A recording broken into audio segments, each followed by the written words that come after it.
Hello বন্ধুরা, welcome back to my channel. আসুন রান্না শিখি। আজকে আমি আলুর পরোটা বানাবো। এই শীতকালে আলুর পরোটা খেতে খুব মজাদার। তাই এখানে নিয়ে নিয়েছি আটা আর এখানে ময়দা। এবার এখানে দিয়ে দেব স্বাদ মতো নুন। এখানে আমি দিয়ে দেব উপর থেকে এখানে আমি জোয়ান।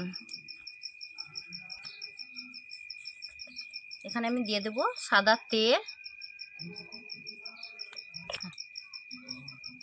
এটা এবার ভালো করে এটা মাখবো, যাতে তেলটা ভালোভাবে এটা পুরোটা মাখা হয়ে যায়।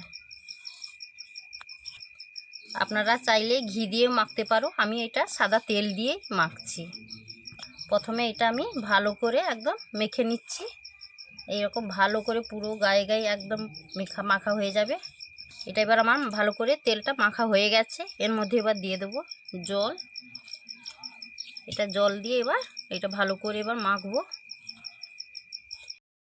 আমাদের এবার আটা মাখা হয়ে গেছে। এটা এবার আমি 10 মিনিট ঢাকনা দিয়ে এটা রেখে দেব। এবার আমি আলুগুলো মাখাবো, তাই আলুগুলো এবার সেদ্ধ করে নিয়েছি। এবার আলুটা আগে ছাড়িয়ে নেব। এবার একটা একটা করে আমি এই রকম করে সবগুলো আলু ছাড়িয়ে নেব। আলুগুলো আমি ছাড়িয়ে রেখেছিলাম। এবারে আলুগুলো আমি গ্রেট করে নিচ্ছি। আপনারা চাইলে হাতের মধ্যেও মাখতে পারো।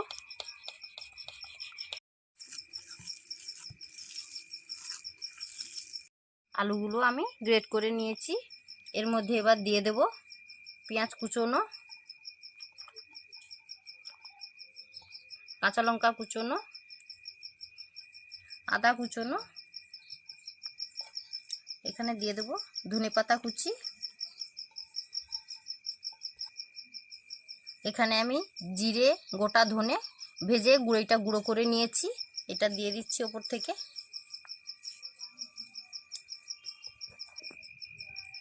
এখানে দিয়ে দেব মিক্সড মশলা।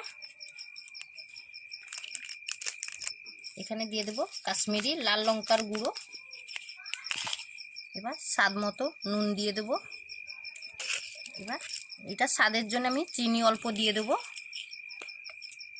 এবার ভালো করে আমি মেখে নেব।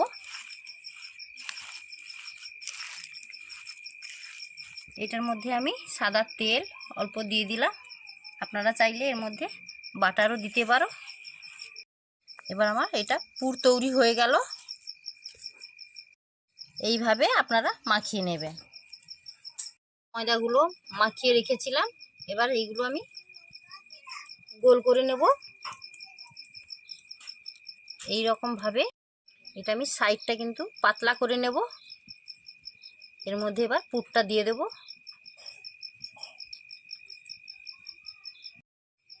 এইভাবে এবার আমি মুড়ে নেব। এবার আমি ময়দার গুঁড়ো এখানে একটু ছিটিয়ে দেব। দিয়ে এবার হালকা করে এটা চাপ দিয়ে এবার বেলে নেব। এবার এটা গোল করে এটা বেলে নিয়েছি।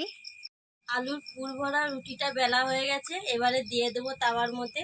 তাওয়াটা গরম হয়ে গেছে। এবারে আমি উল্টিয়ে নেব। হালকা আঁচের মধ্যে আমি ভাজবো এটাকে। তাপ লেগে গেলে পুড়ে যাবে। এক পিঠ ভাজা হয়ে গেছে ব্রাউন করে। এবারে দিয়ে দেবো পরের পিঠে তেল। হালকা করে ভেজে নেব, ভালো করে হালকা মধ্যে ভেজে নেব। এটা ভালোই লাগে এরকম, যদি আলু পুর ভরে যদি রুটি ফুলে যায় ভালোই লাগে। এরকম ভাবে আমি আবার একটা ভেজে উঠিয়ে নেবো। এবার হয়ে গেছে আমার ভাজা। আমাদের পরোটা রেডি হয়ে গেছে। ব্যাস, আমি এরকম ভাবে আমি সস দিয়ে আমি রেডি করে নিয়েছি। পাশে কাঁচা লঙ্কা পেঁয়াজ দিয়ে আমি স্লাইড করে আমি সাজিয়ে নিয়েছি।